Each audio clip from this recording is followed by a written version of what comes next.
Rico, outpost of American democracy. This island was discovered in 1493 by Christopher Columbus, to whose memory this monument at Aguadilla is consecrated. Ruled by Spain until 1898, peopled by descendants of Spanish settlers.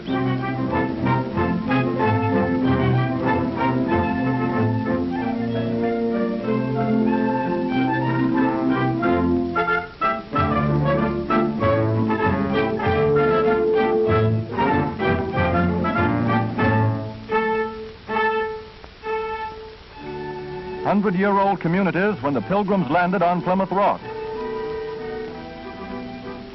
Fortecele, a 4th-century-old church, symbol of Catholic tradition. La Fortaleza, the fortress, residence of the island's governors since 1533. Today, a new era. Ancient patios resound to the strains of modern music.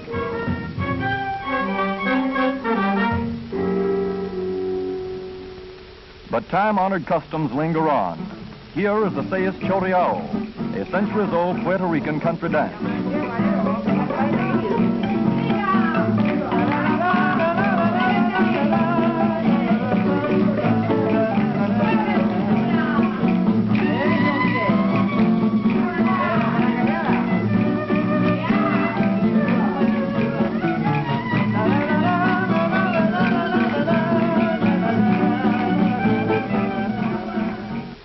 Behind old massive ramparts, modern structures symbolize Puerto Rico's progress during 43 years under the American flag. Its strategic position in an unsettled world now gives the island a new and vital importance, in the realization of which its 2 million peace-loving people are cooperating patriotically to forestall the spread of totalitarian tyranny to the shores of the Americas, and thus to uphold the traditions of the great Latin American patriots and teachers, of whom not the least is De Hostos, illustrious Puerto Rican educator.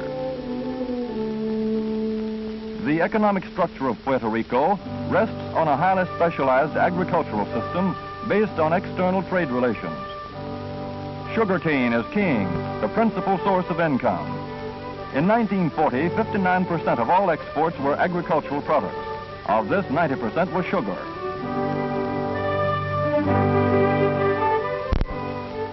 Large sugarcane interests occupy the fertile coastal plains and furnish seasonal employment to workers in the cane fields.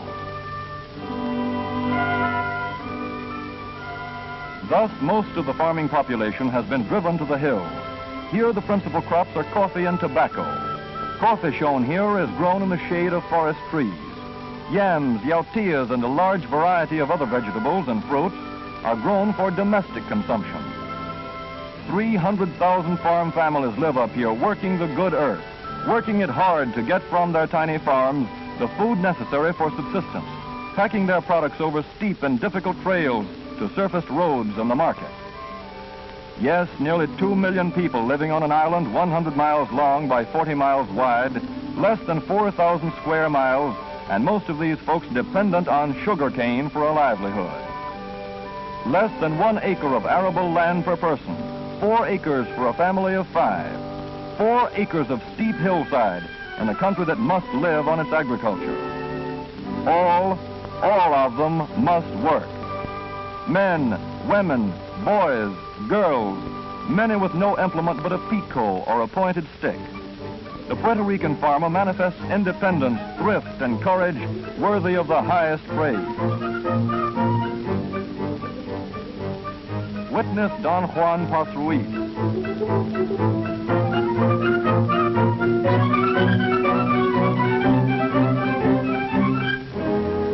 By means of hard work, intelligent management, and the help of his family, he manages to grow on 22 acres about 75% of the food needed for his household of 19 persons. No movies, no auto, no radio, no 8-hour day, but supreme satisfaction in the knowledge of work well done.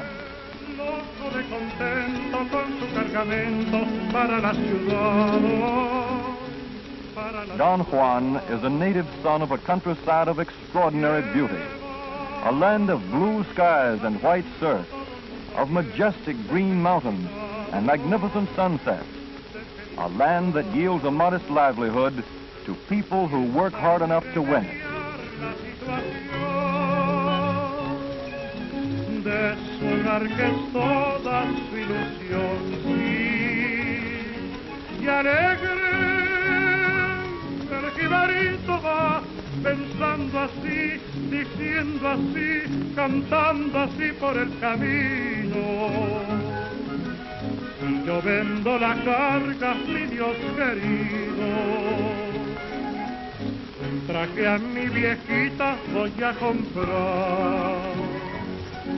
Y alegre también tu yegua va al presentir que aquel cantar es todo un himno de alegría.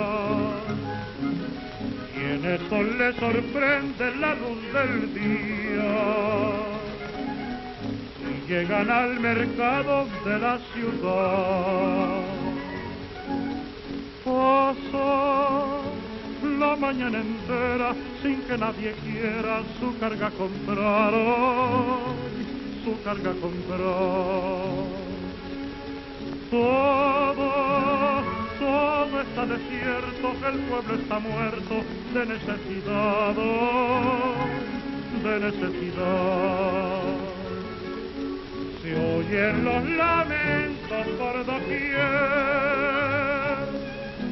de su desdichado BorinquenTv, y triste el jibarito va pensando así, diciendo así, llorando así por el camino. ¿Qué serán de Borinquen, mi Dios querido? ¿Qué serán de mis hijos y de mi hogar? Borinquen, la tierra del Edén, la que al cantar el gran Gautier llamó la perla de los mares. Ahora que tú te mueres con tus pesares, déjame que te cante yo también. Who shall say that Don Juan is not justified in the belief that he lives in a country favored of God? And who shall say that this humble but self-reliant head of the house is not, in the essentials that count, the peer of any farmer anywhere? But though he may not complain, Don Juan does have his problems, and from now on, if he likes, he can have some help in solving them. The University of Puerto Rico is the headquarters of agricultural extension work started in 1934. Now a staff of about 100 extension workers gives a helping hand to the farmer, his wife, and his children. The College of Agriculture of the University of Puerto Rico develops trained personnel. From classes like these come the men and women who carry the message of better farming and better living to farm folks. Here we see the two agricultural experiment stations of Puerto Rico, where experiments are conducted for the benefit of farmers. Here is a root of a rotenone plant introduced into Puerto Rico from the East Indies and from which an insecticide, non-toxic to humans, is made. Experiments in perfume production from native plants are bearing fruit.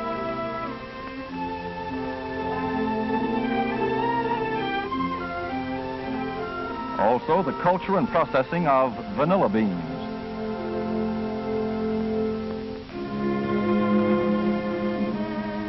Bamboo furniture. Termite-resistant varieties of bamboo have been introduced, and by means of a vocational program, new uses are being developed. Successful varieties of bamboo are distributed to farmers.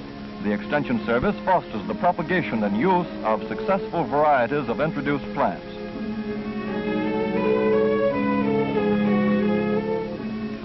An objective lesson. An extension specialist teaches a group of farmers and 4-H club boys how to prepare a good fertilizer from farm refuse and chemicals.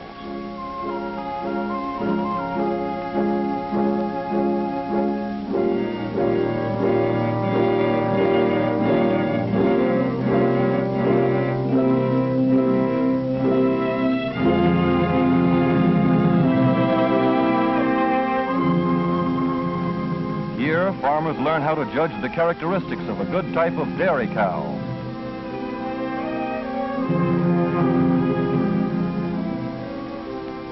Topography does not favor the extension worker in this extremely rugged countryside.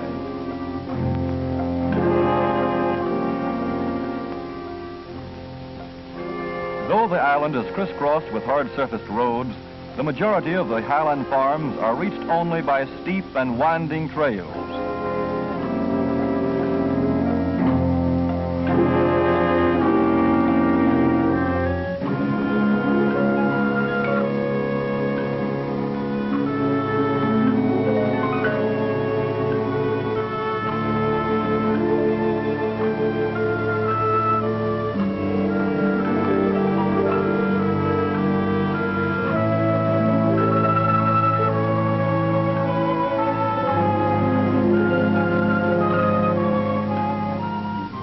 Regardless of terrain, few farmers will miss the informative discussion groups when the county agent is in the neighborhood.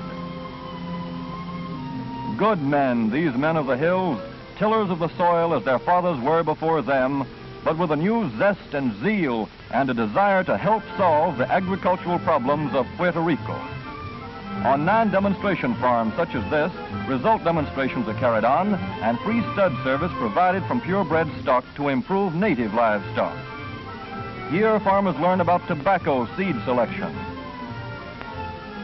A demonstration plot designed to show how to keep topsoil in place. Poultry raising is encouraged. Through the Extension Service, farmers receive the full benefit of other action programs. For instance, trees from Forest Service nurseries go to reforest their lands. Here, the county agent is discussing a farm security loan with the farmer's family. To diversify agriculture, the Extension Service encourages the cultivation of winter vegetables for the mainland market.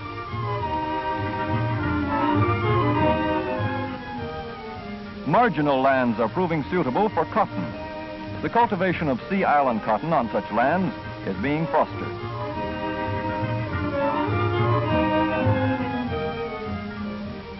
Whole families of poor people find employment in these fields. Important as the farm itself is the farm home. Hence, home industries are encouraged. Under extension guidance, Senora Josefa de Morales raises and cans food for home use and for sale. Hard work, but this beautiful and comfortable home is the reward. Deft fingers making the lace for which the charming Puerto Rican women are famous. An art passed down from mother to daughter through the centuries.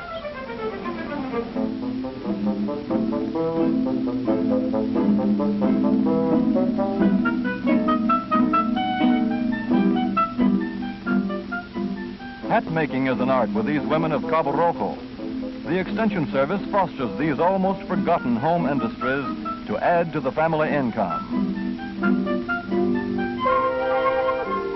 From these imported rags will be woven beautiful rugs. Farm women and girls are trained to do this kind of work, thus creating another home industry.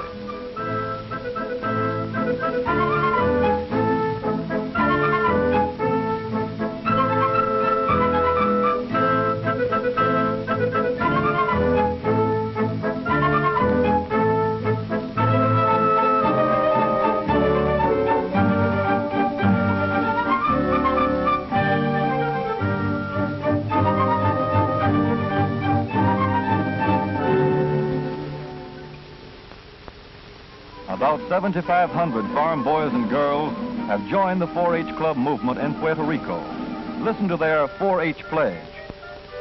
Como miembro fiel del Club 4H prometo mi cabeza para pensar claramente, mi corazón para mayor sinceridad, mis manos para mejor servicio, mi salud para mejor bienestar, para mi hogar, mi comunidad, mi club y mi patria.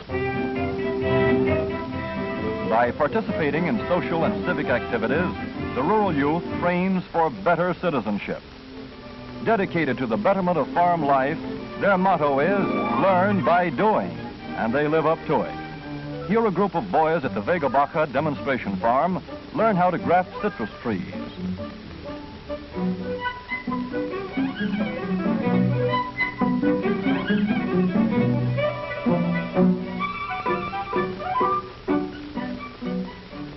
4-H girls are trained in the art of homemaking.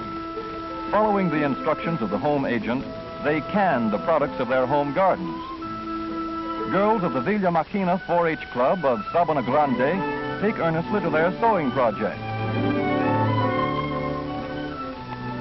Humble, thatched, typical home of many of the less than 1 acre farmers where the goat is the family cow.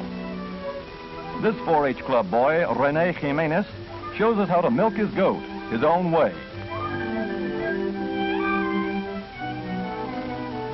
Here we meet Humberto with his swan project. He is in 4th year high school, yet he takes on the added duties of caring for his animals. These girls of Calle make beautiful artificial flowers from native grasses. This is profitable work, but the 4-H clubs have brought something more to rural Puerto Rico. They have brought recreation to the farms, activities that tend to make farm boys and girls healthier and happier.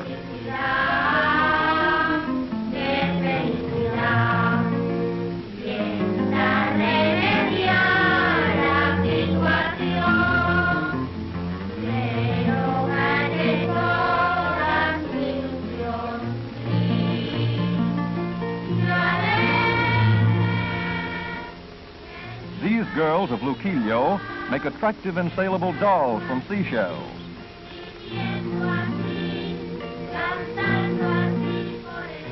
Girls also have field projects. This senorita of Vega Baja takes us into her well-kept papaya grove.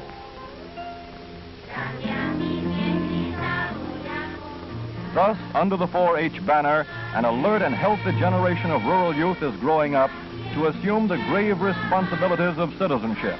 Boys and girls well fitted both physically and spiritually to take their places in the councils of mankind.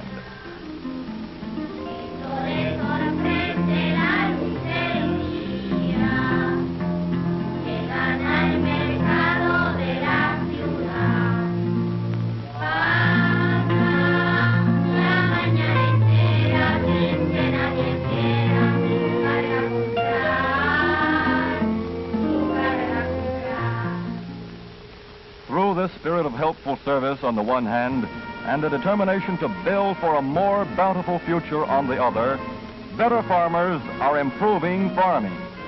Better housewives are improving living. Better children are improving life itself.